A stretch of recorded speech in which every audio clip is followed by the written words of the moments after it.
По пресекувањето на регионалниот пат Битола Новаци и создавањето на поголем пропуст за истекување на Црна река, создадени се услови за испомпување на водата од дворовите во селото Новаци. На прекинатиот пат е поставен мост со што е обезбедено движење за пешаци. Во Новаци една куќа е целосно поплавена, а во десеттина куќи водата е навлезена во дворовите.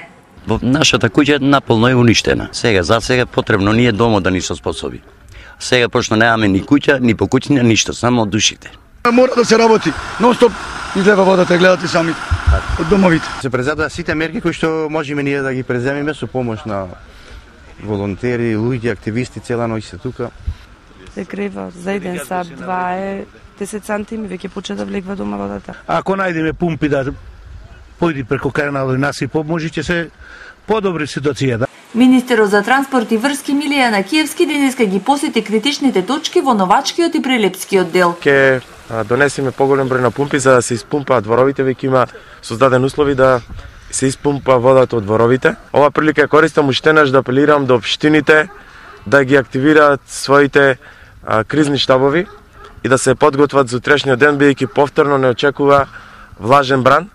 Некаде околу максимум до 30 литри во секунда дожд, но ќе биде во многу краток интензитет и ќе биде обилен дожд. Така да добро е да се припремаат општините и повторно ќе врни на истите територии, во истите општини каде што тоа беше пред неколку денови. Нивото е паднато и благодарение на дозволата што ја добивме да го рушиме овој регионален пат за истек на водата, многу не спаси тоа, се намали нивото на овие води.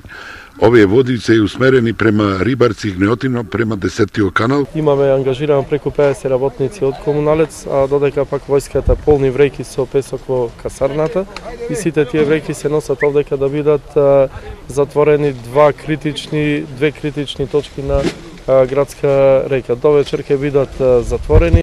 Иако нивото на водата е спуштено и натаму состојбите се критични во Могила, каде под силниот налет на водите се распука и мостот на реката Шемница. Патот кој што води за селата Чарлија и Радобор завршува буквално во вода. Овде во непосредна близина се наоѓа и фарма која што е целосно поплавена, а животните се евакуирани. Мештаните стравуваат дека новиот влажен бран ќе донесе и нови проблеми. Мештаните водат битка со водената стихија за да ги заштитат своите имоти. Шевница, насипите се веќе при крај што може и со вечерашното, ако и наутре ако настапи врнењето, тешко дека ќе може да се справиме со оваа ситуација. Се пресечени селата Радобор, Чарлија, Трап, Будаково, Дубрушево, значи останатиот дел што припаѓа на општина Могила. Не посетуваат настава во две училишта, Радобор и Чарлија, каде што се води едноставно битка за да се спасат населените места. Иако нивото на водата се спушта, Пелагонија и денеска наликува на големо езеро.